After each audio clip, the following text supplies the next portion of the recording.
Es una alegría, un placer y un honor presidir esta mesa sobre poesía y diversidad cultural.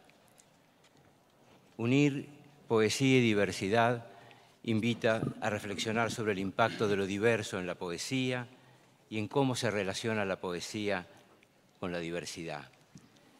Ilustran esta mesa renombradas figuras, reconocidas y aplaudidas figuras, como Joaquín Sabina, Carlos Schilling,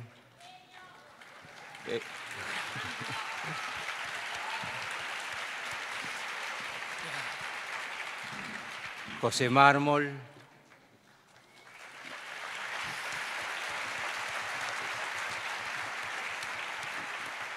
Elvira Sastre,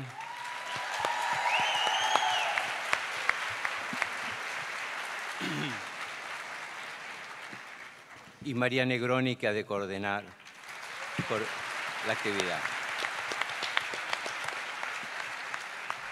A modo de brevísimo acápite, voy a decir que poesía es lo diverso. En un mundo cambiante y ante una mentalidad también cambiante, a la poesía le toca la tarea de reunir las partes y de ofrecer una modalidad distinta de vérselas con el mundo. Más que de diversidad cultural, que es un factor indiscutido, tal vez podríamos hablar de interculturalidad, lo cual abre las puertas al examen de lo que hace la poesía con las otras ramas del conocimiento. En su inteligibilidad y en su secreto, en su música y en sus silencios, en su decir una cosa en términos de otra y en disfrazar las circunstancias, la poesía cumple la función de ampliar el campo de lo real, de crear más realidad, de descubrir matices, cosechar sentidos, abrir direcciones insospechadas. El poema tiene el poder de producir un conocimiento del mundo distinto del aportado por la ciencia, la cultura y las otras artes. Conocimiento que se alcanza mediante esa inteligencia relacionada con el costado emocional y que no responde estrictamente a las leyes del discurso, no se sujeta a las exigencias de la concordancia gramatical, ni guarda correspondencia entre el sujeto y el predicado. Se le ha llamado revelación. Podríamos denominarlo descubrimiento. Es una experiencia que se cumple en el corazón del autor y que es revivida por el lector en el momento de la lectura. Versos que no se llegan a entender o que son oídos en una lengua desconocida seducen por su musicalidad. Páginas pobladas de imágenes nos transportan a una realidad viva, inmediata, distinta. En su dar y tomar, en el intercambio de voces, la diversidad cultural está presente en la naturaleza de la poesía. Su universalidad no debemos buscarla en el denominador común de una hoy impensable lengua franca, sino en el reconocimiento de una visión del mundo en la que la unidad cede en beneficio de la pluralidad. Porque lo cierto es que los poetas se expresan en muchas lenguas, desde el romanticismo hasta nuestros días, y qué decir del modernismo rubendariano, los poetas hablan esa lengua plural, ampliada. Sienten antes que nadie que la realidad es heterogénea y hacen de esa realidad el alimento de su voz, poniendo lo extraño en contacto con lo ordinario. Unir opuestos, decir que esto es aquello, situar en relación realidades distantes, darle lugar a la ironía y al humor, componer con retazos otra realidad, ver en lo cómico lo trágico y en lo trágico lo cómico, son episodios de la elaboración poética. En un mundo, como digo, cuyo denominador común es el cambio, la imagen poética acompaña ese cambio. La poesía evoluciona, se reinventa de continuo, varían los temas, los modos y las representaciones. Los nuevos desafíos sugieren nuevos temas. La libertad expresiva introduce otra música. Atravesada por la poderosa tradición crítica de la modernidad y no susceptible de verificación mediante las pruebas de ensayo y error, la poesía es una ocasión para la creencia. La fe en las palabras sienta su legitimidad más allá de cualquier color local que pueda circunscribirla a una lengua, un territorio o una época, más allá inclusive de su propia inteligibilidad que está en manos del tiempo y del lector. Cuando los caminos de la razón se cierran, ahí está ella, en la inagotable diversidad de la experiencia del mundo, tendiendo puentes, atravesando fronteras. Ahora voy a presentar a nuestra coordinadora, María Negroni,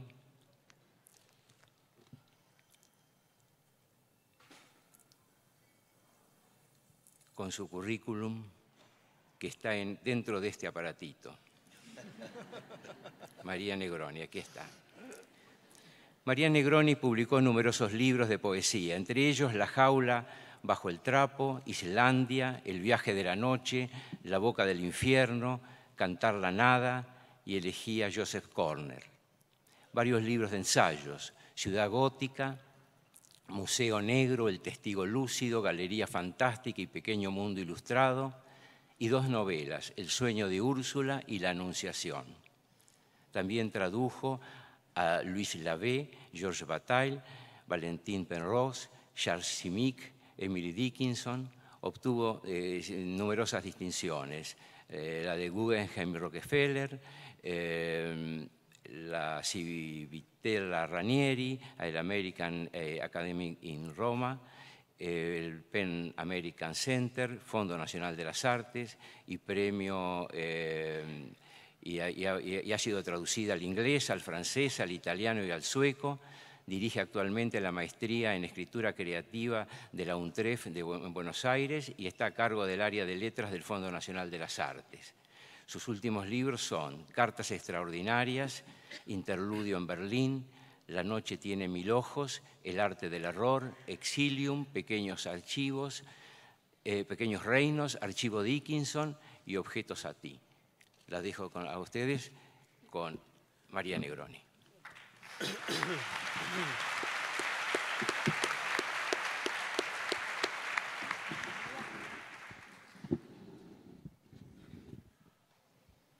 Bueno,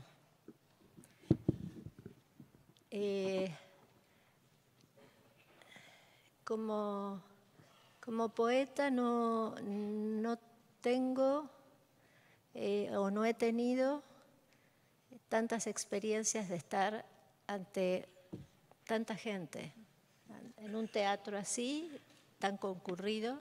Sé que lo debemos en parte a Joaquín Sabina, pero no deja de ser muy linda experiencia, ¿no? Bueno, yo los voy a presentar, pero antes quiero decir 3 cosas, 3 anotaciones que creo que resumen un poquito mi manera de acercarme a la poesía. Un poeta es alguien que escribe sin ser escritor. Eso lo dijo Jean Cocteau. La poesía tiene que ver, para mí, con el descenso a lo desconocido. Lo desconocido de nosotros mismos. Y también con la conciencia de que solo ese descenso, esa ceguera trabajosa, puede revelar algo de lo que se resiste siempre a ser nombrado. La poesía, digamos, sabe como nadie que lo real no es articulable, que una falla o grieta se interpone siempre entre realidad y representación. De ahí su carácter de antídoto contra todo discurso autoritario. ¿No es acaso la palabra poética la única que no puede tematizarse? Porque lo que dice no puede volver a decirse en ningún otro lenguaje. Poesía y desacato son en este sentido sinónimos. La subjetividad puede descarriarse en ella, ir hacia eso insumiso, levantisco, que no quiere salir indemne, que acepta que algo quede sin decisión, que se atreve a poner en tela de juicio incluso las propias categorías, a sabiendas de que no existe peor cárcel que lo convencional, incluyéndose aquí las fronteras entre los géneros literarios o entre literatura fantástica y realista, nacional y cosmopolita, pura y social. En efecto, el poema desarma, trae la palabra afuera de la convención, incluso de la convención del propio poema. En el poema, la palabra busca la sombra de sí, el espejo en el cual no verse a fin de permitir la caza de ese vacío lleno de nada que se alcanza a veces por el esfuerzo del fracaso. La palabra poética sería así un espejo, un puente, entre ningún lado y ningún lado. Un atajo para ir de lo que todavía no ha sido a lo que tal vez nunca será. De este modo y no de otro, el poema habla del dolor y reconoce en ese mismo gesto una suerte de alegría para la cual aún no existe un nombre. La poesía es una epistemología del no saber.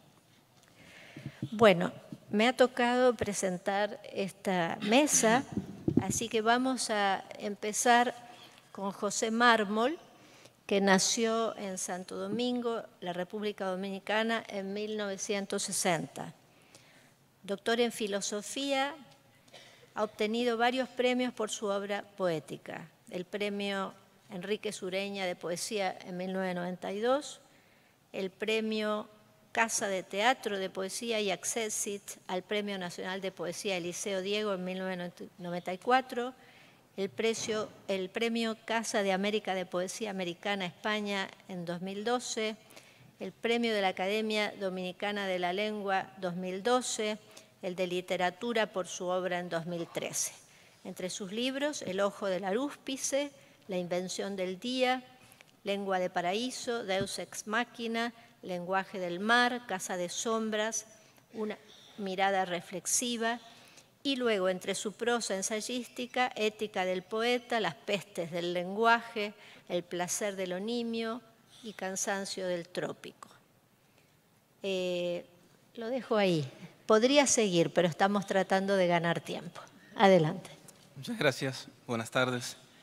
Quisiera en primer lugar agradecer la invitación, el privilegio de estar aquí al Instituto Cervantes en la persona de su director, el poeta Luis García Montero, a la Real Academia Española y a la Asociación de Academias, y a todos ustedes por estar aquí esta tarde. Voy a hablarles un poco sobre poesía y diversidad en un mundo globalizado. La poesía es, lo han admitido los más grandes prosistas en todos los tiempos, el lenguaje literario por excelencia, el que expresa de forma sustancial, innovadora y elevada la riqueza espiritual y material de una lengua, una cultura, un espíritu individual o un imaginario colectivo.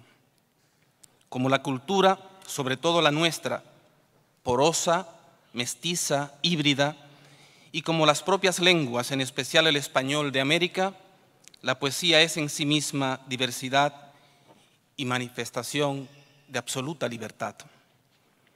La noción de diversidad cultural nos permite trabajar las diferencias, a veces marcadas y otras veces no, en sociedades, pueblos, naciones o agrupaciones humanas en sentido amplio.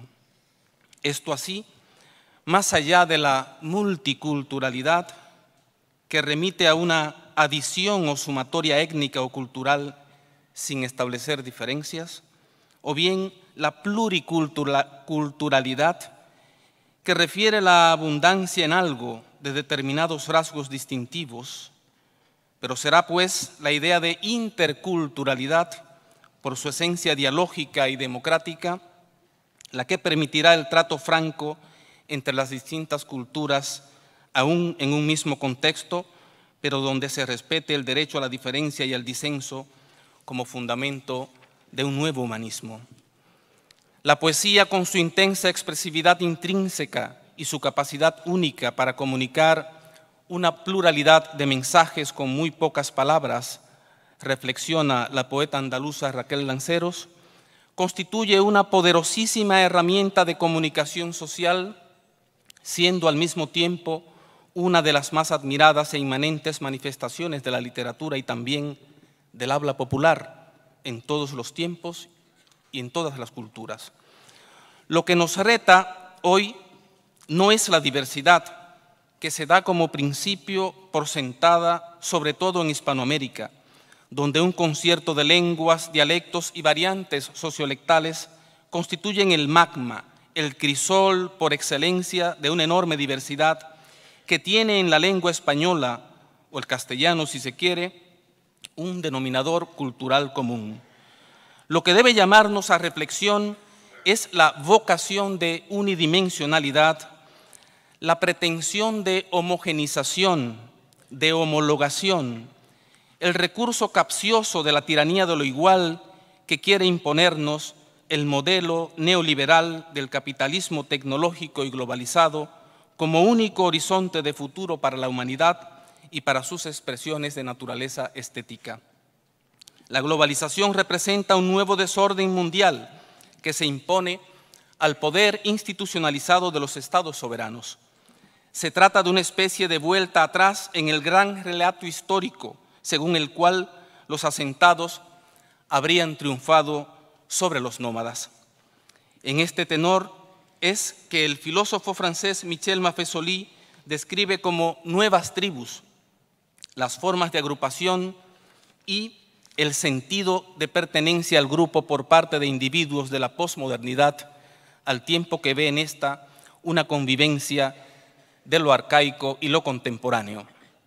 El acto poético, en tanto que fenómeno de lenguaje subjetivo, cultural y estético, no es ajeno en modo alguno a los avatares ni a los acontecimientos económicos, políticos y sociales de su propio tiempo, a pesar de que no se lo puede reducir estrictamente a ellos.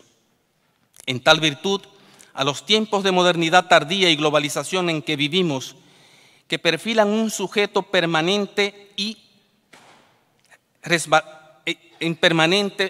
en resbaladiza crisis identitaria, porque ya no fija la identidad, sino que mueve constante y volátilmente sus rasgos, recursos y fundamentos antropológicos, individuales y societales, pero también un sujeto sometido a una creciente precariedad, no solo material, sino existencial, con déficit de valores transmutados en frágiles decisiones circunstanciales, un sujeto sumido además en una sociedad de rendimiento en la que demandas de orden laboral, de factura consumista y de sometimiento a la dictadura del giro digital y la alienación en los artefactos tecnológicos absorben la corporalidad y la espiritualidad del yo para, zarandeado por la crisis migratoria y los efectos de racismo, mixofobia y xenofobia, terrorismo y desigualdad, convertirlo en un sujeto de identidad global, en una suerte de turista planetario, sin arraigo y sin rumbo definido. Así las cosas, ¿de qué es pertinente hablar hoy día acerca de la poesía como un acto de comunión de razas, naciones y clases, según la aspiración de Octavio Paz, más allá de creerla un simple instrumento de comunicación? De una poesía tal vez que aspira a ser singular, única, en una cultura cada vez más diversificada, volátil y plural. Considero el poetizar como un acto de pensamiento. El poeta pensador que vio Heidegger en Hölderlin sigue teniendo valor hoy día. De la misma forma en que el sociólogo polaco Zygmunt Bauman define al filósofo como la persona dotada de un acceso directo a la razón pura, a la razón despojada de las nubes del interés mezquino, veo en la figura del poeta a la persona facultada para acceder directamente a la emoción, a la intimidad del espíritu del individuo solitario en permanente crisis existencial como un síntoma de la globalización. Harold Bloom alude a la función que el poeta Wallace Stevens adjudicaba a la poesía, en el sentido de que ésta nos ayuda a vivir nuestras vidas. aunque no sana la violencia de la sociedad, la poesía cumple, al menos, la tarea de sanar al yo, con lo que se rebate el acerto de Winston Oden, según el cual la poesía no hace que ocurra nada. Ahora bien, para llegar a la diversidad habría que pasar antes por la identidad. La diversidad representa un concierto, un universo de identidades individuales o colectivas que a simple vista se aglutinan por similitudes y se fragmentan o distancian por diferencias. Pero, ¿qué es la identidad en la modernidad tardía que abandera la globalización, diluyendo lo autóctono en lo intencionalmente transculturado? El proceso de disolución que acompaña la globalización ha hecho que lo que eran estamentos sólidos referenciales de una identidad perceptible como valor social, duradero y como argumento racional o emocional colectivo, se hayan desvanecido. Aquella identidad única se ha transformado en una multiplicidad de identidades, que al igual que un producto en el mercado, los individuos deberán buscar, elegir y proveerse por sí mismos. La búsqueda de identidad en el mundo globalizado, donde ya muchas cosas no se encuentran en el lugar que creíamos natural para ellas, donde los referentes del pasado ya se han diluido, genera en el individuo un elevado grado de ansiedad. Existen, pues, amenazas a la vigencia de la poesía en un mundo que, en las batallas por la identidad y la diversidad, en la sobrevivencia agónica de lo local frente a lo aplastante del mundo global, se retuerce entre el comunitarismo, el multiculturalismo, la ortodoxia del singularismo, la interculturalidad y las pretensiones de radicales y fundamentalistas, tanto de orden político, lingüístico como religioso, en instaurar instaurar estados en los que prevalezcan una ilusión de destino uniforme o una suerte de supremacía nacional, cultural, racial. La apuesta mayor de sentido del poema consiste en que, siendo de naturaleza lingüística, logre trascender verbalmente el mundo para instalarse como pieza de testimonio vital y epocal en las cimas de la posteridad. Es de esta forma como la diversidad inherente al lenguaje estético y en particular a nuestra lengua española podrá sobreponerse a las fuerzas de uniformización de la lógica inhumana del mercado. En la lucha americana de las primeras décadas del siglo XX, librada entre los indigenistas o criollistas y los europeizantes, en aquella época concebida como guerra entre civilización y barbarie, el insigne humanista dominicano Pedro Enrique Sureña, en su conferencia titulada El descontento y la promesa, pronunciada en Buenos Aires en agosto de 1926, zanjaba el problema con las siguientes palabras: apresurémonos a conceder a los europeizantes todo lo que les pertenece, pero nada más, y a la vez tranquilicemos a los criollistas. No solo sería ilusorio el aislamiento, la red de comunicaciones lo impide, sino que tenemos derecho a tomar de Europa lo que nos plazca, decía. Tenemos derecho a todos los beneficios de la cultura occidental y en literatura, ciñéndonos a nuestro problema, recordemos que Europa estará presente, cuando menos, en el arrastre histórico del idioma. Y aquí voy a terminar porque ya se me ha cumplido el tiempo. Muchas gracias.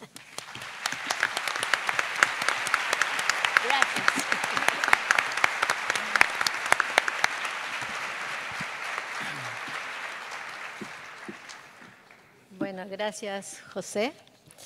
Pasamos ahora a Elvira Sastre. Elvira Sastre ha publicado los poemarios 43 maneras de soltarse el pelo, Baluarte, Ya nadie baila y La soledad de un cuerpo acostumbrado a la herida. Elvira colabora con músicos, cantautores y otros poetas y ha publicado 2 libros que combinan la ilustración y la poesía. Tú la acuarela, yo la lírica, una colaboración con la ilustradora Adriana Moragues, y Aquella orilla nuestra, ilustrada por Emiliano Batista. En la actualidad, la escritora llena teatros y salas de conciertos con sus recitales poéticos y comparte con los lectores su poesía, vivencias y su mundo personal a través de las redes. En febrero de 2019, Elvira se alzó con el premio Biblioteca Breve de Seix Barral con su primera novela, Días sin ti, que actualmente se encuentra entre los más vendidos del país. Elvira.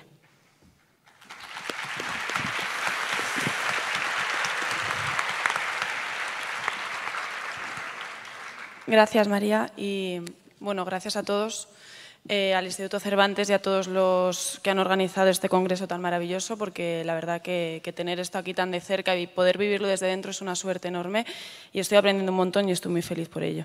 Así que muchísimas gracias por darme la oportunidad también de estar aquí arriba. No me quiero extender demasiado. Yo he querido orientar un poco pues mi charla de hoy en lo que puedo decir que es mi experiencia, ¿no? Que creo que es en lo que puedo aportar más o lo que puede llegar a interesar más. Más que diversa, creo que la poesía, en tanto que parte de las emociones y es un vehículo de expresión personal e intransferible, es universal. Uno no puede decidir qué es poesía con la seguridad que da la lengua. La poesía y su idioma van más allá de los límites, no tienen un significado que los acorte y que los exprese. Uno sabe lo que es poesía cuando la lee, no cuando la estudia. Al mismo tiempo, la poesía responde a una emoción particular e individual, lo que justifica que haya tantos estilos de poesía como autores. Cada uno siente las cosas a su manera y las expresa del mejor modo que puede. Es, bajo mi punto de vista, un género basado en la libertad. De ahí que los prejuicios en ocasiones solo sirvan para alejarla de los posibles lectores. Actualmente, lo que sí podemos observar es un cambio en la difusión de la misma. Ahí es donde está la diversidad. Uno puede leer un poema en un libro, en un cuaderno de texto, en un periódico y en un blog. Puede encontrarla fotografiada en una red social, doblada en 4 partes, oculta en un libro, en la pizarra de un aula o en los libros de una hermana. La poesía se está expandiendo y no hay quien la pare. Voy a hablar en este punto de mi propia experiencia. Como lectora, descubrí la poesía gracias a Bécquer y sus rimas. Después salté a las últimas páginas de un libro de texto de lengua y literatura del instituto que mostraban varios poemas de la generación del 27, Aleixandre, Cernuda y compañía. Y así llegué a Rosalía de Castro, a Juan Ramón Jiménez, a Rubén Darío, a Antonio Machado y a Pedro Salinas, entre otros. De repente los comprendía. Me hablaban de cosas conocidas. No me exigían un esfuerzo mayúsculo para disfrutarlos. En ese momento empecé a escribir mis propias cosas, a desahogarme en los cuadernos. Ahí fue cuando descubrí Internet y el mundo de los blogs. En mi círculo nadie leía, y menos escribían. Así que el mundo cibernético fue un descubrimiento clave en el desarrollo de mi escritura, ya que me permitió estar en contacto con autores contemporáneos, tanto españoles como latinoamericanos, y conocer los temas de los que hablaban y sus lecturas. Los devoraba diariamente, pendiente de cada actualización. Puedo decir que encontré ahí un tipo de literatura que no existía todavía en las librerías y que me daría esa libertad de la que me valgo cuando escribo. Me abrí mi propio blog, creé mi círculo de visitantes, los mismos que me dieron y siguen dando una seguridad que siempre es necesaria en este oficio, y convertí la escritura en algo rutinario, en un encuentro conmigo misma y con los demás, pues el hecho de publicarlo online ya se convertiría en parte del proceso creativo. Así descubrí a aquellos que se convertirían en referentes: Benjamín Prado, Luis García Montero, Luis Alberto de Cuenca, Ángel González, Alejandra Pizarnik, Idea Vilariño, y también a otros autores cercanos en edad como Ernesto Pérez Vallejo, Eskandar Alget, Diego Álvarez Miguel o Ben Clark. En ese momento irrumpieron con fuerza las redes sociales. Twitter, que persigue el tuit que puede convertirse en aforismo. Facebook, que facilita la comunicación de noticias y eventos importantes. E Instagram, la gran revolución que ha convertido los poemas en fotografías que se hacen virales. Para mí supusieron una continuación del blog, así que continué compartiendo mis escritos por ahí. Tiempo después llegaría mi primera publicación. El resto de libros y de lectores llegarían después, de manera consecutiva, calmada, acorde a las siguientes publicaciones, y así hasta el día de hoy. Comencé a hacer recitales, a viajar por España ofreciendo mis lecturas en distintos bares y después teatros, a conocer a otros poetas, a mezclar mis versos con la música de cantautores, a nutrirme de todo esto y a seguir adquiriendo experiencias para escribir gracias a la diversidad cultural de la poesía. Las redes me permiten compartir mis eventos, llegar a un público de países a los que ni siquiera han llegado mis libros todavía, a mantener el contacto con mis lectores, a sentirme acompañada en un oficio tan solitario, a descubrir nuevos autores, talentos jóvenes, escritores de otros países, para así seguir aprendiendo continuamente de todo lo que me rodea. Creo que son una herramienta que, bien utilizada, puede ser de gran utilidad para los que nos dedicamos a esto. Hablo de Internet y de las redes sociales porque para mí han supuesto una fuente inagotable de descubrimientos poéticos, como si cada poema fuera un pez y el océano de la poesía los cobijara a todos. Uno puede aprender historia de la literatura, descubrir las obras de grandes clásicos a golpe de clic, ir más allá de los libros analizados en los colegios, saber el porqué de los poemas de algunos autores, dar por sorpresa con un autor que vive al otro lado del mundo con el que te sientes identificado, e incluso poder conseguir sus libros o trabajar con editoriales para traerlos a tu país. Eso me pasó, por ejemplo, con Paola Soto, una estupenda poeta venezolana aficada en Buenos Aires. Nos conocimos en la Feria del Libro de Bogotá, hace ya unos años, me regaló su libro, que me entusiasmó, se lo pasé a la editorial Valparaíso Ediciones y unos meses después lo publicaron en España. Ahora ella va a participar en ferias españolas gracias a este encuentro ocurrido en otra parte del mundo y potenciado gracias a Internet. Los tiempos cambian y con ellos los medios. En este sentido, Internet ha supuesto una revolución y ha permitido que la poesía se visibilice, pues ha llegado a gente que ni siquiera sabía que le gustaba. No es raro aquel que va a una lectura y le dice al autor o a la autora que ha descubierto la poesía gracias a sus poemas. Escuchar eso es una satisfacción absoluta, porque sucede mucho. ¿Y a quién le puede pasar esto? Solo al que no ha leído el poema adecuado. Y como decía al principio, hay tantos como lectores existen. Por suerte, la diversidad cultural de la poesía está asegurada y los amantes de la misma estamos de suerte. Muchas gracias.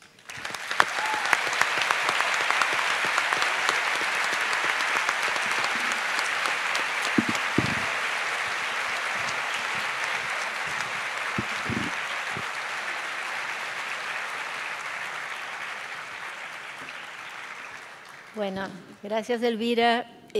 Vamos a pasar a la otra mitad de la mesa.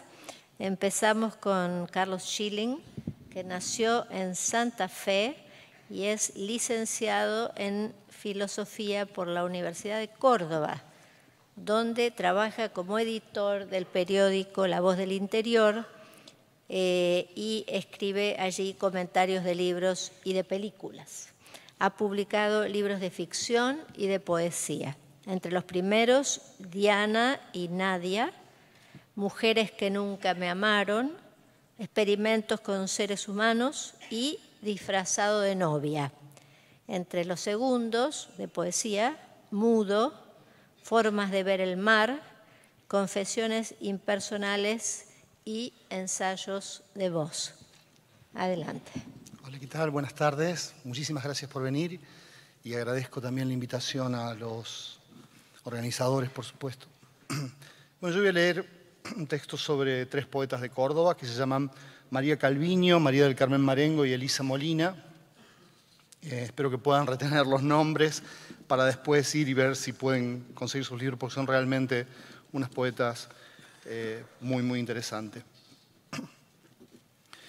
¿Qué clase de diversidad trae un poema al mundo? En el mismo instante en que leo estas palabras, se están componiendo miles de poemas en cientos de lenguas diferentes. Es una imagen vertiginosa, la cantidad de versos que se suma minuto a minuto a los versos existentes en la memoria humana, en las bibliotecas o en los archivos digitales. Tan vasto es el proceso que casi podemos compararlo con la actividad de sedimentación o de estratificación geológica. Apelando a una dialéctica ya vetusta, diríamos que se parece más a un proceso natural que cultural. No es raro que un altísimo porcentaje de esa materia literaria nos resulte matemáticamente ajena, inaccesible por su propia abundancia. Sin dudas, el hecho de que seamos capaces de imaginar un poeta de Siberia y otro de Malasia y otro de Albania y otro de una isla del Pacífico no deja de ser un dato relevante de nuestra cultura. El mero contacto con esa diversidad tiene un efecto de delirio, cuyo ejemplo clásico es el curioso ensayo de Michel de Montaigne titulado De la costumbre. Entusiasmado por la enumeración de hábitos de distintos lugares del planeta, el filósofo francés cede al éxtasis de la diversidad y se inventa pueblos donde, cito, es honrado que los hijos embaracen a las madres, o donde solo se cortan las uñas de la mano derecha, o donde la más deseable sepultura es ser comido por los perros. No me parece impertinente citarlo en esta ocasión, porque en ese texto deslumbrante, escrito en la segunda mitad del siglo XVI, se percibe el influjo de un continente que Europa acababa de conocer y que Montaigne todavía llama Nuevas Indias. Pero voy a disminuir violentamente la escala de mi reflexión hasta reducirla al punto de una preferencia personal. Antes que la diversidad extensa de la poesía como fenómeno cultural, me interesa la diversidad intensa de algunos poemas concretos, en especial poemas líricos, y muy en especial poemas líricos de 3 poetas contemporáneas, María Calviño, María del Carmen Marengo y Elisa Molina. Quiero aclarar que no pongo el lirismo a la épica y mucho menos a la conciencia histórica y de género que también se manifiesta en estas 3 autoras, a veces de modo indirecto y otras de modo indirecto.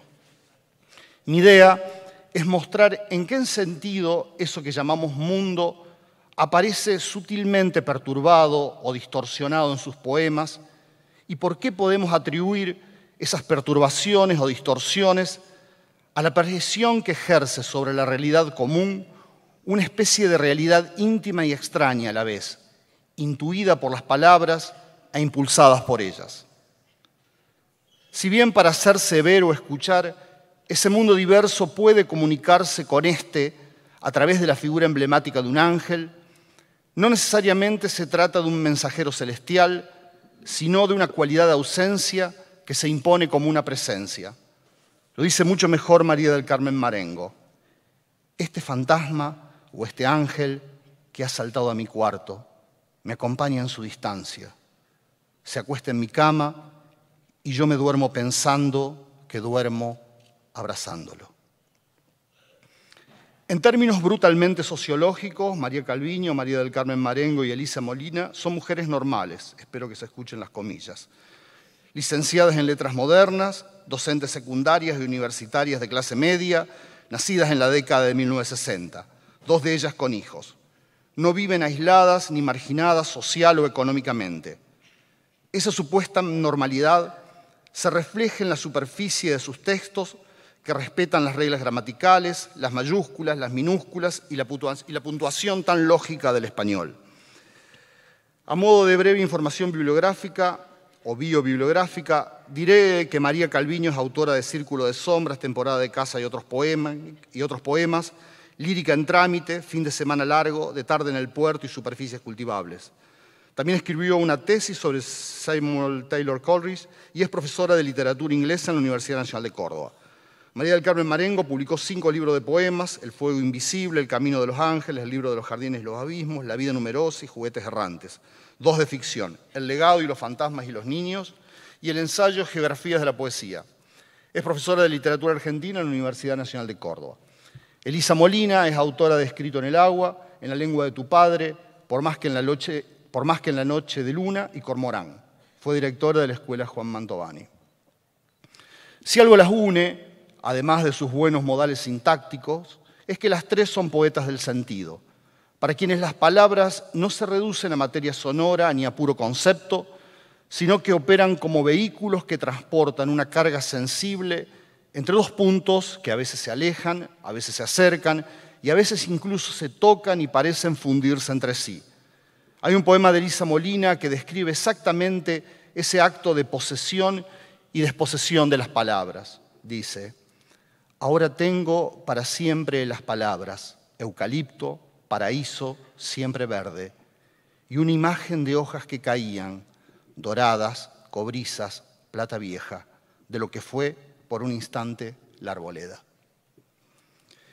La dialéctica entre el siempre y el instante, entre lo que dura y lo que se pierde, es quizás el fondo elemental de toda poesía lírica.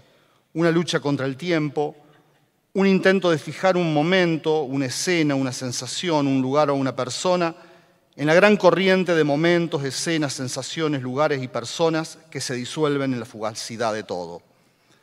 Sin dudas, el tiempo solo puede vivirse desde adentro, en el flujo del presente que siempre es un obsequio de despedidas. Pero la memoria genera la ilusión de que es posible salir afuera, separarse de las horas, los días y los años y elegir un instante para encenderlo con un fulgor de permanencia. Los poemas son como una versión verbal de esa luz evocativa y vacilante. La evocación es un poder de la poesía, un arma cargada de pasado. Pero como lo que importan son los detalles, los modos en que esa lucha contra el tiempo encarna en cada voz, en cada yo, y se vuelve única, una especie de universalidad invertida, voy a citar entero un poema de María Calviño, en el que podría decirse que se despliega, si no una estrategia, al menos una táctica para tratar de igual a igual con el tiempo. Se titula Es un ángel de piedra y figura en el libro Fin de Semana Largo. De pronto dejamos de saber si era lunes o martes, después si era de mañana o de tarde, o si ya es primavera o estamos en invierno. Total, la única lógica del tiempo es transcurrir, pasar sin preguntar, ¿quién sos? ¿Quién fuiste? Hasta que amaneció un día de playa sin nadie. En este lugar del mapa sin mares, nuestro mar de lágrimas se retira desdibujando el límite de lo propio y lo perdido. Quieto en el pasto joven, cuando caen florcitas del castaño como viruta cobriza, parece un ángel. Alguna vez fue molde teselado en un galpón de escultores, entre catálogos de arte funerario. A sus pies van a rodar los primeros frutos del castaño envueltos en un saco de espinas. Es un ángel de piedra. Se diría que no nos ve, que nunca oyó hablar de nosotros, y estamos de pronto creyendo en su vuelo. Es probable que los ángeles sean lo único que la poesía ha conservado de la teología.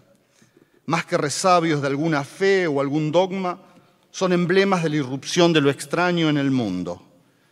Vienen de otra parte, no se sabe muy bien de dónde, ni por qué.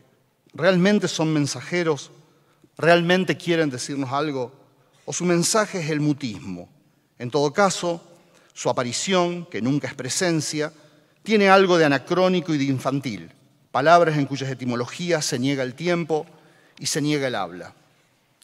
María del Carmen Marengo tiene un libro titulado El Camino de los Ángeles, en el cual, sin embargo, la palabra ángel o ángeles aparece solo en 3 poemas, y en uno de ellos los maldice, precisamente porque son lo contrario de la presencia. Lo encontramos, y cuando lo encontramos se va. Beatriz en los infiernos o en el cielo lo mismo da. Se va cantando con sus ángeles. Malditos ángeles, ¿quiénes son ellos que se llevan lo que amamos?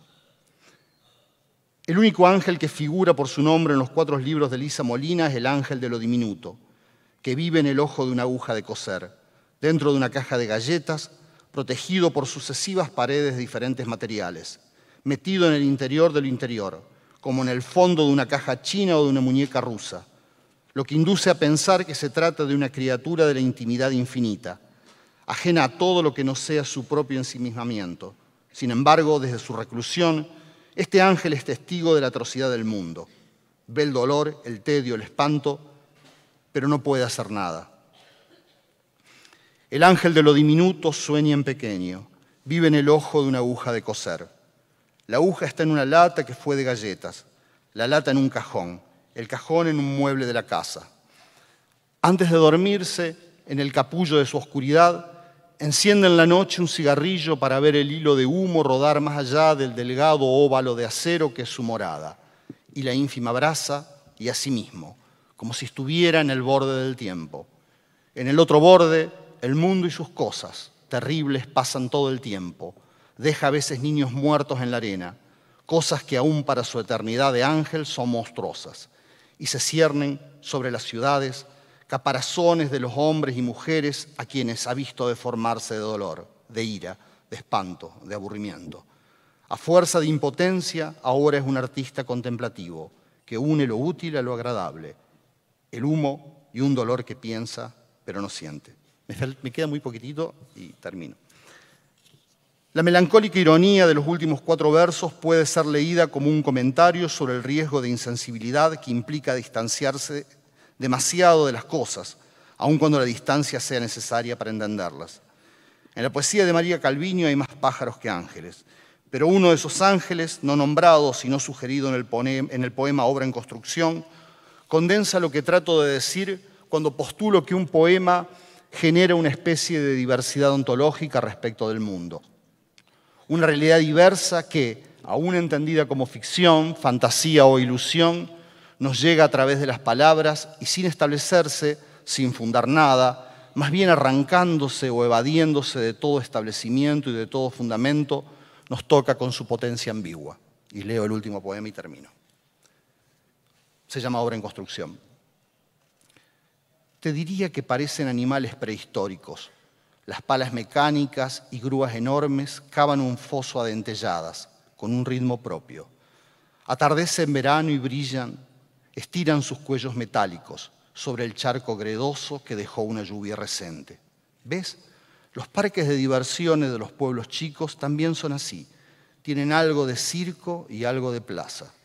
Ahora, esos hombres de ahí que trabajan con los animales comen su asado a punto, cerca del borde del foso casi terminado. Y más atrás, haciendo equilibrio en los andamios, apenas instalados contra el muro, otras personas con baldes en la mano lo van cubriendo de su mezcla gris. ¿Lo ves? Dicen que aquí están construyendo un laberinto. Un laberinto, sí, abrí las alas.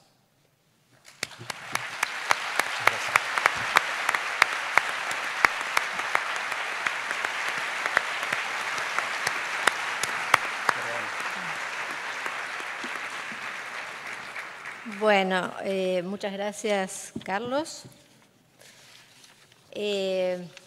Bueno, vamos a escuchar ahora a Joaquín Sabina. Joaquín, voy a obviar la parte de tu currículum que todos conocen. Muy bien. Simplemente voy a leer un parrafito que me parece, al menos para mí, fue novedoso. Dice, en su faceta literaria, a pesar de que no son discernibles esas, siempre todo se mezcla, ¿no? Pero en su faceta literaria ha publicado diversos libros desde los años 70, siendo Memoria del exilio el primero. Más tarde, en los años 80, publica De lo cantado y sus márgenes. Cabe destacar entre ellos el libro de sonetos Ciento volando de 14, publicado en la colección Visor de Poesía, libro que supuso un hito en la edición de poesía en español por su gran acogida de lectores. Habría que incluir la recopilación de sus canciones con buena letra y ha colaborado en diversos medios como Interview, Público y más recientemente Tinta Libre, de las cuales han resultado las recopilaciones Esta boca es mía, El grito en el suelo o En Román Paladino.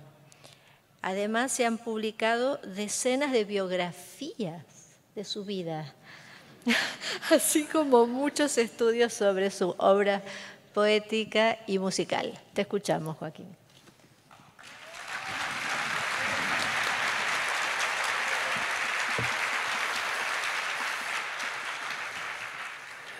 Muchas gracias.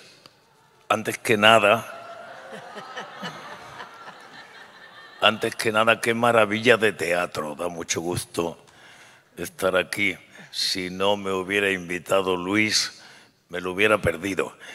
Comprenderán ustedes que yo, entre tanto poeta y tanto erudito, me sienta un poco impostor. Pero siempre me ha gustado sentirme impostor. Es decir, asistir a fiestas a las que se supone que no tendría por qué ser invitado. No estoy en absoluto dotado para la teoría ni para la erudición, aunque con el auge de los pequeños nacionalismos que por desgracia estamos sufriendo en el mundo, yo me considero de una patria mucho más grande que es mi lengua, la lengua española. Creo que es un milagro que ustedes se hayan reunido hoy para oír poesía y para oír palabras llenas de magia, porque la misma lengua que sirve para pelearse con alguien en un bar o para cualquier cosa, sirve para darles una gotita de magia. Así que, como no teorizaré, leeré un trocito de prosa que me explica un poco y un par de poemas. A los 14, parece que fue ayer, el rey Melchor se lo hizo bien conmigo y me trajo por fin una guitarra. Aquel adolescente ensimismado que era yo, con granos y complejos, en lugar de empollar física y química, mataba las horas rimando en un cuaderno a rayas versos llenos de odio contra el mundo y los espejos. El mundo, lejos de sentirse aludido, seguía girando, que es lo suyo, desdeñoso, sin importarle un carajo mi existencia. Y los espejos, cabrones, en vez de consolarme con mentiras más o menos piadosas, me sostenían cruelmente la mirada. Vivía en un sitio que se llamaba Úbeda. Algunas noches, mientras mis padres dormían, me daban las 10 y las 11 y las 12 y la 1, practicando con sordina en mi flamante guitarra los acordes de Blanca y radiante va la novia, o iniciándome en el furtivo y noble arte de la masturbación, o suspirando por mi vecina, una rubia de bote que suspiraba por un idiota moreno que tenía una bici de carreras y jugaba al baloncesto. Solo se me ocurrían 3 maneras de atraer su atención: triunfar en el toreo, atracar un banco o suicidarme. Lo malo es que las 3 exigían una sobredosis de valor que yo, ay de mí, no poseía. Yo poseía mi cuaderno a rayas, cada vez más lleno de ripios contra el mundo, mi guitarra cada vez más desafinada y un plano del paraíso que resultó ser falso. Y la vida previsible y anodina como una tarde de lluvia en blanco y negro.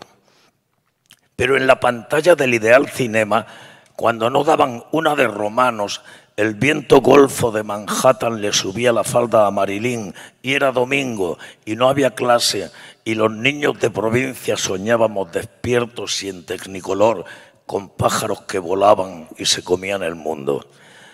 Y el mundo que querían comerse los pájaros que anidaban en mi cabeza, pongamos que se llamaba Madrid. Así que un día me subí sin billete de vuelta al vagón de tercera de uno de aquellos sucios trenes que iban hacia el norte. Me apeé en la estación de Atocha y aprendí que las malas compañías no son tan malas y que se puede crecer al revés de los adultos. Y supe al fin a qué saben los aplausos y los besos y el alcohol y la resaca y el humo y la ceniza y lo que queda después de los aplausos y los besos y el alcohol y la resaca y el humo y la ceniza. Tal vez por eso mis canciones quieren ser un mapamundi del deseo, un inventario de la duda, 7 crisantemos con espinas. Y cuando las cartas vienen malas se amenaza tormenta y los dioses se ponen intratables y los hoteles no son dulces y todas las calles se llaman melancolía, todavía fantaseo con debutar sin picadores o con desvalijar sucursales de Banesto o con probar mi suerte a la ruleta rusa.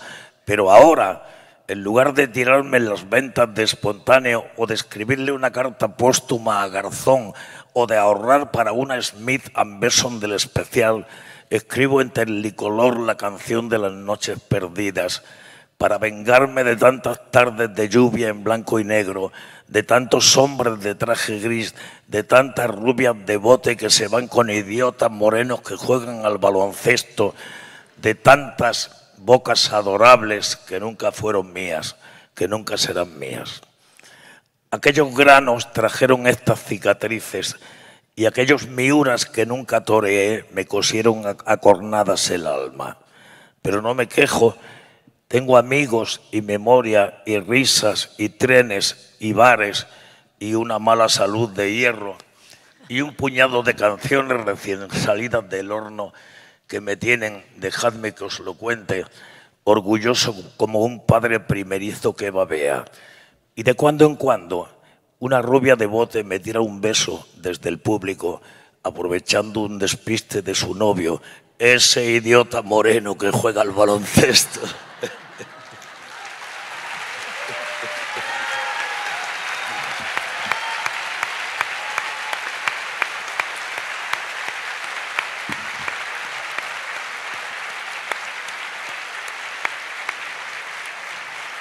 Gracias. Lo peor del amor cuando termina son las habitaciones ventiladas, el puré de reproches con sardinas, las golondrinas muertas en la almohada. Lo malo del después son los despojos que embalsaman el humo de los sueños, los teléfonos que hablan con los ojos, el sístole sin diástole ni dueño. Lo más ingrato es encalar la casa, remendar las virtudes veniales, condenar a la hoguera los archivos. Lo atroz de la pasión es cuando pasa, cuando al punto final de los finales no le siguen dos puntos suspensivos.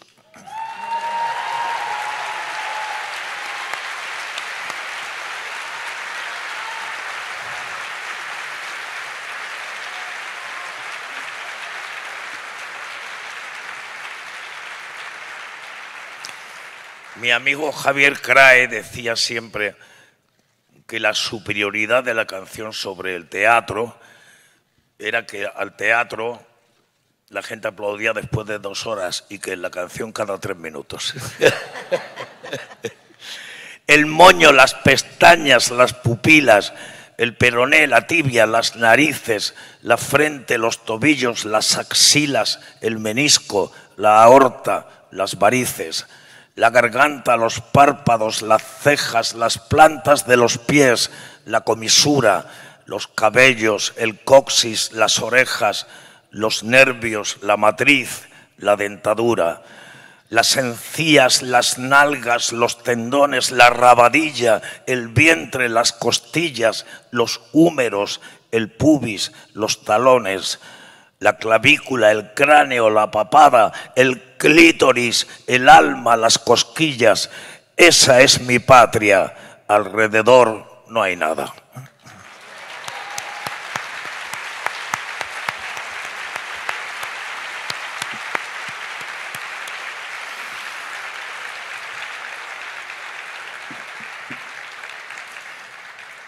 Aunque está en absoluto desuso y nada de moda, yo sigo escribiendo poesía rimada, porque me parece que la rima es la música de la poesía y que además le da al lector unas perchas por donde colgarse. Este ya no camufla un hasta luego, esta manga no esconde un quinto as, este precinto no juega con fuego, este ciego no mira para atrás. Este notario avala lo que escribo. Estas vísperas son del que se fue. Ahórrate el acuse de recibo. Esta letra no la protestaré. A este escándalo huérfano de padre no voy a consentirle que taladre un corazón falto de ajonjolí. Este pez ya no muere por tu boca. Este loco se va con otra loca. Este masoca no llora más por ti.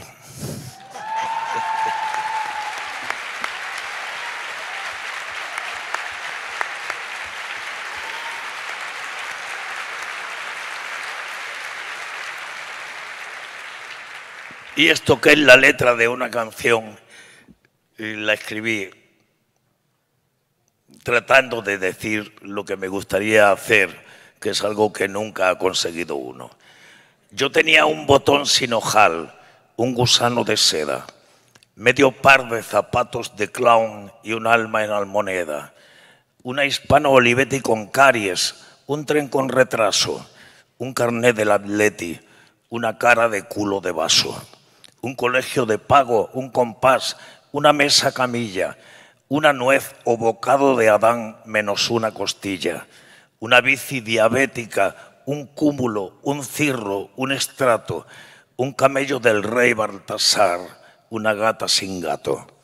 Mi Annie Hall, mi Gioconda, mi Wendy, las damas primero, mi Cantinflas, mi Bola de Nieve, mis tres mosqueteros, mi Tintín, mi Yo-Yo, mi Azulete, mis 7 de copas, el zaguán donde te desnudé sin quitarte la ropa, mi escondite, mi clave de sol, mi reloj de pulsera, una lámpara de Alibaba dentro de una chistera. No sabía que la primavera duraba un segundo. Yo quería escribir la canción más hermosa del mundo.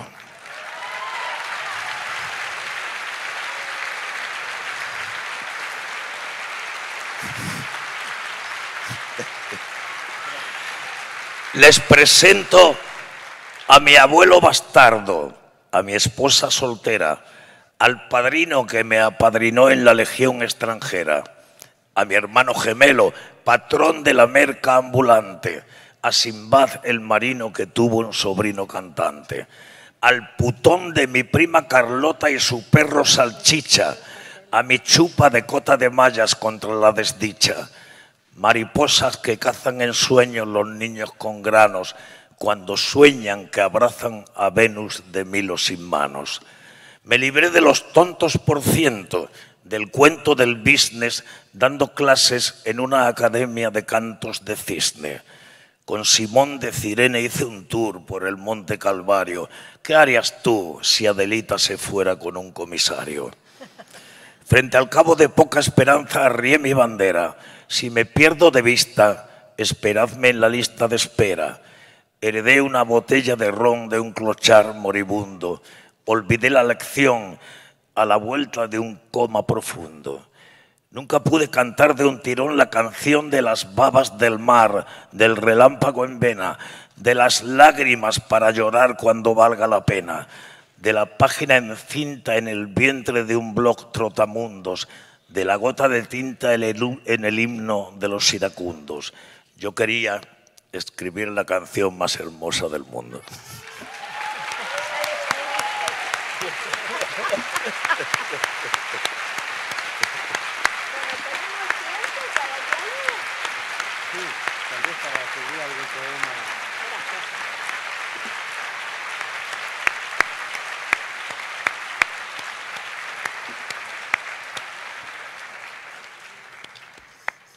Pues, otra, ¿no?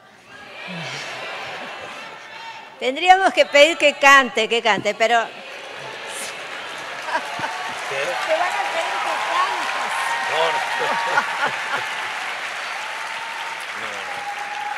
cantes. Si ustedes supieran la emoción que siento de no tener que cantar. Bueno, es muy difícil volver del registro, casi diría festivo de la vida, ¿no?, que hay en estos textos que nos leyó Joaquín. Pero voy a intentar, para hacer honor a la mesa entera, quizás rescatar un par de cosas que me parece que fueron importantes. La mesa se llamaba Poesía y Diversidad. Y creo que, aunque se tocaron en el homenaje a la tríada de escritoras, de poetas, mujeres cordobesas, luego Elvira habló de la relación o el uso del Internet y de los blogs y de las redes sociales, y José también se metió, digamos, por otro lado. Creo que vimos distintas lecturas, escuchamos distintos modos de acercamiento a la poesía, y aunque no se habló en forma directa, creo que por atrás de lo que se decía con respecto a la dimensión pluridiversa de lo que se escribe, también surgió digamos, la idea de que también existen diferencias estéticas en la poesía. Y también, aunque no hemos polemizado, pero de alguna manera creo que escuchamos por un lado una suerte de festejo, celebración de las posibilidades que da el Internet, en lo que dijo Elvira, y por otro lado, en lo que decía José, había, digamos, una visión de mayor ambivalencia frente a lo que trae el mundo de la tecnología. Casi como que por momentos me pareció escuchar con un cierto resquemor y algo de catastrófico que también puede traer eso para la supervivencia, yo diría, del sujeto en su dimensión más espiritual, podríamos decir. José también habló del deber del pensamiento, creo, casi como una tarea para el poeta, ¿no? Como que la poesía, decía el poeta egipcio Edmond Chavez, es una especie de cuerpo como gemelo con dos cabezas separadas, donde están la emoción y el pensamiento. Yo siempre pienso que esa es una idea, es una imagen muy feliz, a condición de aclarar que el pensamiento también es una emoción de la mente, pero no deja de ser una emoción. Bueno, entonces me parece que esto es muy rico, no tenemos respuestas y está bien que así sea, porque la poesía es un permanente preguntar, no busca respuestas, lo que busca sí es, por un lado, que creo que lo hemos tenido en la mesa, por un lado busca la celebración de lo que es maravilloso, que es el hecho de estar vivos, y por otro lado busca mejorar la calidad de las preguntas que le hacemos a la existencia.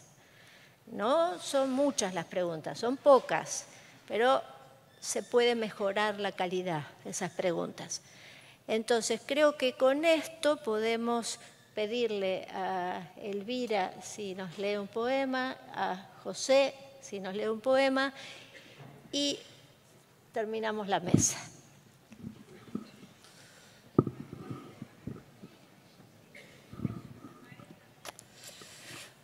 Bueno, yo como buena millennial lo voy a leer desde el teléfono, porque es inédito y no está en ningún libro, si no cogería el libro, pero... Somos mujeres. Miradnos. Somos la luz de nuestra propia sombra, el reflejo de la carne que nos ha acompañado, la fuerza que impulsa a las olas más minúsculas. Somos el azar del oportuno, la paz que termina con las guerras ajenas, dos rodillas arañadas que resisten con valentía.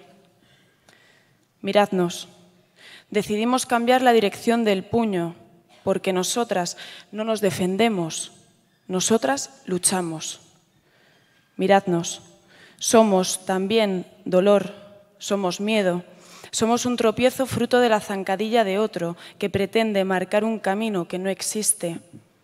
Somos también una espalda torcida, una mirada maltratada, una piel obligada, pero la misma mano que alzamos abre todas las puertas, la misma boca con la que negamos hace que el mundo avance y somos las únicas capaces de enseñar a un pájaro a volar. Miradnos, somos música, inabarcables, invencibles, incontenibles, inhabitables, luz en un lugar que aún no es capaz de abarcarnos, de vencernos, de contenernos, de habitarnos, porque la belleza siempre cegó los ojos de aquel que no sabía mirar. Nuestro animal es una bestia indomable que dormía tranquila hasta que decidisteis abrirle los ojos con vuestros palos, con vuestros insultos, con este desprecio que, oídnos, no aceptamos. Miradnos. Porque yo lo he visto en nuestros ojos, lo he visto cuando nos reconocemos humanas en esta selva que no siempre nos comprende, pero que hemos conquistado. He visto en nosotras la armonía de la vida y de la muerte, la quietud del cielo y del suelo, la unión del comienzo y del fin, el fuego de la nieve y la madera, la libertad del sí y del no, el valor de quien llega y quien se va, el don de quien puede y lo consigue. Miradnos y nunca olvidéis que el universo y la luz salen de nuestras piernas, porque un mundo sin mujeres no es más que un mundo vacío y a oscuras, y nosotras estamos aquí para despertaros y encender la mecha.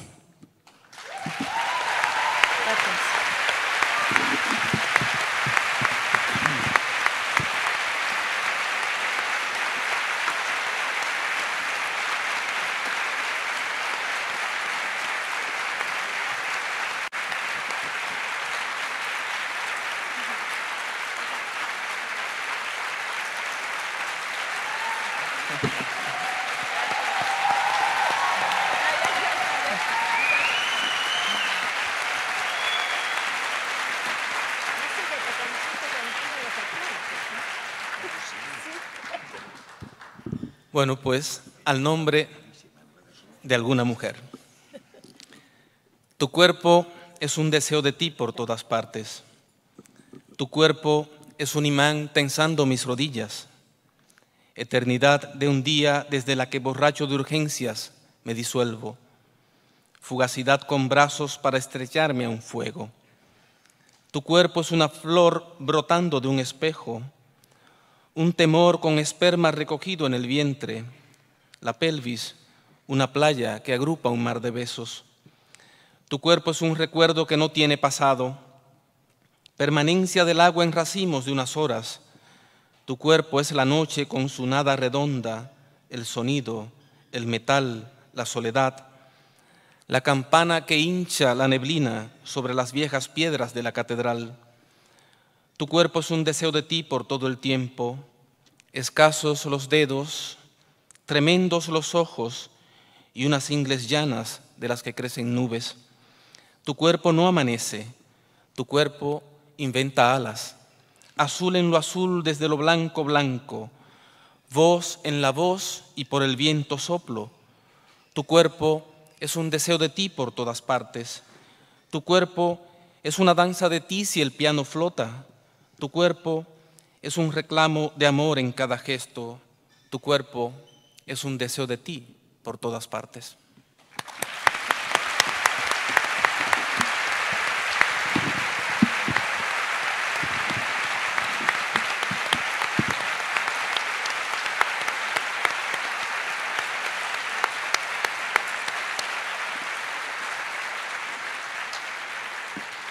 Ayer se dijo que, creo que fue Sergio Ramírez, que el español es una lengua contaminada. Sí, y la experiencia de esta mesa mostraría, la palabra contaminada parece un poco pesada, un poco sórdida, pero podríamos decir, sí, lo comprendemos, la poesía no es algo transparente ni convencional. Las transparentes y convencionales son las señales de caminos, las que se indican las vías férreas. La poesía es un lugar de encuentro, es enigmática, es secreta y pide la participación del lector. Con esta felicidad, esta gratitud de haber escuchado a estos poetas, vamos a dar por terminada esta mesa. Muchas gracias a ustedes y muchas gracias a los participantes.